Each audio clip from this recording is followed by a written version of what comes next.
समूचा विश्व इतिहास चक्रवर्ती, सम्राट, राजा, रानी, राजाधिराज, महाराजाधिराज, महारानी, रानी इनके नाम से जाना जाता है।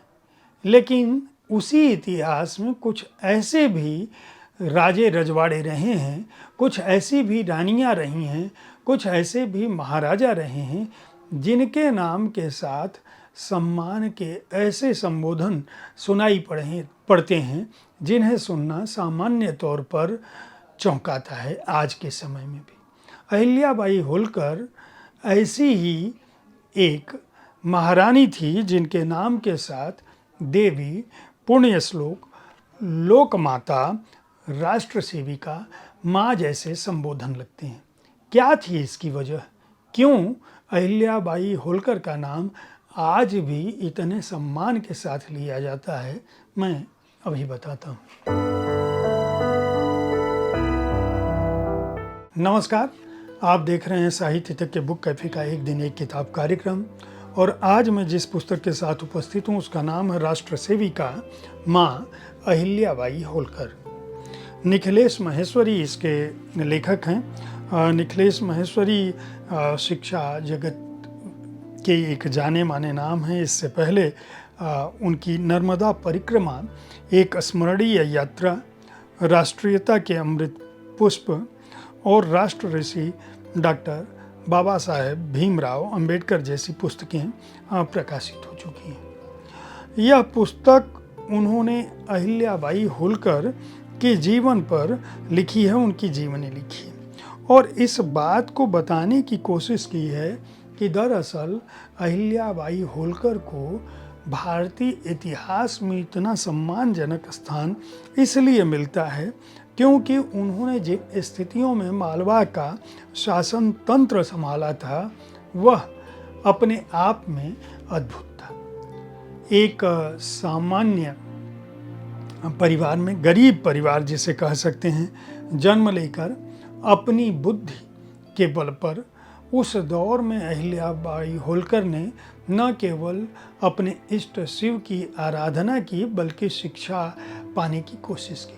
पिता के घर में रहते हुए उन्होंने जो कुछ अपने सौंदर्य और अपनी कर्मठता के बल पर हासिल किया उसने उन्हें होलकर घराने की बहू के रूप में स्थान दिलाया। होलकर के तत्कालीन महाराजा ने खुद से आगे बढ़कर अपने बेटे के लिए, जिनका नाम मल्हारराव होलकर था, उन्होंने अपने बेटे के लिए अहिल्याबाई का हाथ मांगा। यह पुस्तक दरअसल मराठों के इतिहास की बात करती है, मराठों के शौर्य की बात करती है, पेशवा की बात करती है, होलकर राज्य के अंकुरण के तहत, और फिर यह बताती है कि दरअसल किस तरह से मराठों ने अपने साम्राज्य को स्थापित करने के लिए अलग अलग जगहों पे जो जगहें दी, जैसे नागपुर में भोसले, गुजरात में गायकवाड़, मालवा में उन्होंने होलकर, और उज्जैन, ग्वालियर के सिंधिया और धार के पवार को जिस तरह से उन्होंने अपना सरदार बनाया, और वह अलग अलग जगहों पे किस तरह से आगे बढ़ा, और होलकर वंश में जो 220 वर्षों तक 14 शासक हुए उनमें किस तरह से महत्वपूर्ण स्थान अहिल्याबाई होलकर का रहा। अहिल्याबाई होलकर, जैसा कि मैंने बताया, एक साधारण परिवार में पैदा हुई। आगे बढ़कर मल्हारराव होलकर ने अपने बेटे के लिए इनका हाथ बढ़कर मांगा। बहुत कम उम्र में, लगभग 8 वर्ष की उम्र थी जब इनको समझ नहीं थी। इनकी शादी मल्हारराव के बेटे से हुई, जो 13 साल की उम्र उनकी थी, इनके पति की।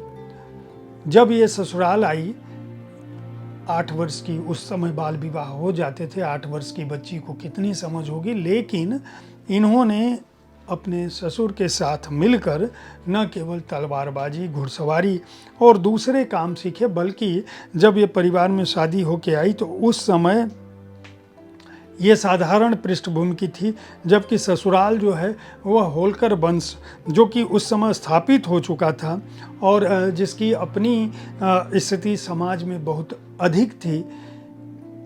शिवाजी पेशवा ने उनको इनकी शादी में भेंट, एक बहुत बड़ी भेंट चढ़ाई थी और 8 वर्ष की लड़की जब ससुराल आई तो उसे 3 सास उस समय मिली, गौतमाबाई, द्वारकाबाई और बनाबाई।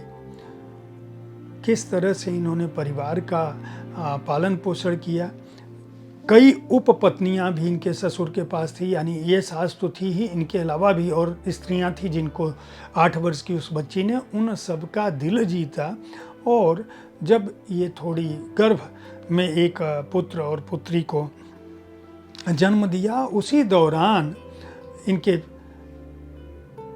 ससुर चले गए, फिर इनके पति चले गए। इनके पति पहले गए, फिर इनके ससुर चले गए उसी गम में। पति युद्धस्थल पर गए, उसके बाद ये सती होना चाहती थी। तब इनके ससुर ने कहा कि तुम ही मेरी बेटी हो, तुम्हें होलकर वंश की रक्षा करनी। ससुर के साथ इन्होंने एक तरह से प्रशासन चलाया संघर्ष के दौरान। और उसके बाद जब तमाम युद्ध होते रहे, ससुर की मृत्यु के बाद जब इन्होंने सत्ता संभाली तो किस तरह से 2 तरफ से, एक तरफ अहमद शाह अब्दाली जैसे लोग थे जो आक्रमण कर रहे थे, दूसरी तरफ विदेशी ताकतें आक्रमण कर रही थी। इन सब के बीच इन्होंने न केवल अपने सम्मान, होलकर वंश के सम्मान को कायम रखा, बल्कि कई देश भर में हिंदू संस्कृति को स्थापित करने को, लोकहित में, धर्म हित में, जनहित में ढेर सारे काम किए। कहीं तालाब बनवाए, कहीं कुएं बनवाए, कहीं बावड़ियाँ बनवाई, कहीं मंदिर बनवाए, कहीं छत्र बनवाए। और इन सब के बीच इंदौर, जो कि होलकर वंश की राजधानी थी, वहाँ से जब उस पर खतरा देखा तो ये इंदौर से महेश्वर जाकर जो है वहाँ पे अपने साम्राज्य को स्थापित किया। लगभग 28 वर्षों तक इन्होंने कुशलतापूर्वक होलकर वंश पर न केवल शासन किया, बल्कि उस दौरान दान, पुण्य, शिक्षा के क्षेत्र में यह संभवतः उस ज़माने में आप कल्पना कर सकते हैं जब इन्होंने न केवल लड़कियों के शिक्षा की बात की, बल्कि जितनी पुरानी परंपराएं थी, रूढ़ियाँ थी, उनको तोड़ने की बात की। साथ साथ पारंपरिक रूप से भारतीय संस्कृति जो मजबूत हो सकती है, उन सब की स्थापना के लिए काम किया। जितने व्रत, त्यौहार, पर्व हो सकते हैं उनकी बात की। मंदिरों के जीर्णोद्धार के लिए काम किया, पुनर्जागरण के लिए काम किया। संस्कृति में जो रूढ़िता है उसको तोड़ने का काम किया और पूरा भारत किस तरह से आत्मीयता और समरसता के साथ आगे बढ़ सकता है उसकी बात की। धर्मशालाओं का निर्माण, मंदिरों का निर्माण, घाटों का निर्माण, यह सब कुछ किया। यानी जीवन के जितने भी क्षेत्र हो सकते हैं वह सब कुछ इनकी देन थी। साथ ही साथ चूँकि शिव, जैसा कि मैंने कहा, इनके आराध्य थे, तो शिव से संबंधित जितने भी स्थल हैं उन सब का निर्माण या पुनर्निर्माण, उन सबको दान देने के मामले में अहिल्याबाई होलकर का जो स्थान है वह बड़ा ही अद्भुत है। चाहे वह ज्योतिर्लिंग हो, चाहे चारों धाम हो जिनमें द्वारका, बद्रीनारायण, रामेश्वरम हो, चाहे श्री कृष्ण राधा मंदिर हो, मथुरा हो, जगन्नाथपुरी हो, कोई ऐसा स्थान भारत में नहीं है जहां उन्होंने अपनी छाप अहिल्याबाई होलकर ने न छोड़ी हो। इसके अलावा जाति, धर्म, रंग भेद, क्षेत्र भेद से परे हटकर इन्होंने काम किया। यहाँ तक कि मस्जिदों और मज़ारों के लिए भी उन्होंने पंथ से ऊपर उठकर उनके निर्माण के क्षेत्र में भी अपनी एक पहचान बनाई। शायद यही वो वजह है कि अहिल्याबाई होलकर के नाम पर आज भी पूरे भारतवर्ष में कहीं भी कोई भी विरोध का भाव नहीं आता। किसी राजा को किस रूप में होना चाहिए, न्याय का प्रतीक वह किस तरह से हो सकता है, सेवा का प्रतीक किस तरह से हो सकता है, अपने धर्म के साथ वह किस तरह से न केवल विधवा विवाह तक को, उस ज़माने में आप कल्पना करिए कि उस ज़माने में इन्होंने विधवा विवाह की भी पैरवी की थी, और जब यह हुआ कि विधवाओं को उनके अधिकार नहीं मिलेंगे, तब उन्होंने न केवल उनकी पतियों की संपत्ति में बल्कि बाकी चीज़ों में भी योगदान दिया। इसके अलावा किस तरह से अपनी कूटनीति से उन्होंने अंग्रेज़ों को और दूसरे आतताइयों को रोके रखा, वह भी एक अद्भुत व्याख्यान। उनकी व्यापारिक नीति वह भी अपने आप में इतर थी। आज भी वस्त्र उद्योग के क्षेत्र में इंदौर का या महेश्वर का जो महत्व है वह इसलिए है क्योंकि उसकी जो स्थापना है वह अपने शासनकाल में अहिल्याबाई होलकर ने कर दी थी। इसके अतिरिक्त जो भारत के धर्म ग्रंथ हैं उन सब की प्रतिलिपियों को संरक्षित करने की भी कोशिश इन्होंने की, और मातृभाषा मराठी के साथ साथ भारतीय भाषाओं का, जिनमें संस्कृत, हिंदी, इन सब का विकास कैसे हो, इसके क्षेत्र में भी, शिक्षा, साहित्य और कला के क्षेत्र में भी इनकी भूमिका अत्यंत अप्रतिम थी।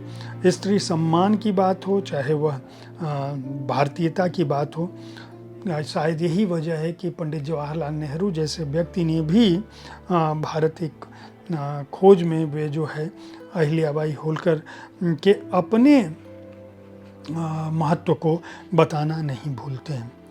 अहिल्याबाई होलकर दरअसल भारतीय समाज में स्त्री की सशक्त होने, उसके बौद्धिक रूप से संपन्न होने और उसके करुणामय होने की वह वानगी प्रस्तुत करती हैं, जिसके चलते उन्हें राष्ट्र सेविका माँ अहिल्याबाई होलकर के रूप में न केवल माना जाता है, सम्मान दिया जाता है, बल्कि वर्तमान सरकार ने उनके जन्मदिन को एक उत्सव के रूप में मनाने की घोषणा की है। मैं समझता हूँ कि हर व्यक्ति को अहिल्याबाई होलकर के जीवन को समझने की कोशिश करनी चाहिए और उनके बहाने भारत की संस्कृति, सभ्यता और स्त्रियों को जो सम्मान उस दौर में प्राप्त था उसे भी समझने का प्रयास करना चाहिए। निखिलेश माहेश्वरी को इस पुस्तक के लिए और प्रभात प्रकाशन को इस पुस्तक के प्रकाशन के लिए बहुत बहुत बधाई और शुभकामनाएं। इस पुस्तक को प्रभात प्रकाशन ने प्रकाशित किया है। 300 रुपये इसका मूल्य है और पृष्ठ संख्या है 166। उम्मीद है साहित्य तक का यह एपिसोड आपको पसंद आया होगा। इस कार्यक्रम में आप किस तरह की पुस्तकों की चर्चा चाहते हैं उसके बारे में अपनी राय से हमें अवश्य अवगत कराइए। हमारी कोशिश होती है कि विविध विधाओं की पुस्तकों के साथ आपके पास मैं हर दिन पहुंचूं, ताकि आप उन पुस्तकों का चुनाव कर सकें जिन्हें आप पढ़ना चाहते हैं। कल ठीक इसी समय ऐसी ही किसी एक कृति के साथ फिर मिलूंगा। देखते रहिए साहित्य तक। धन्यवाद।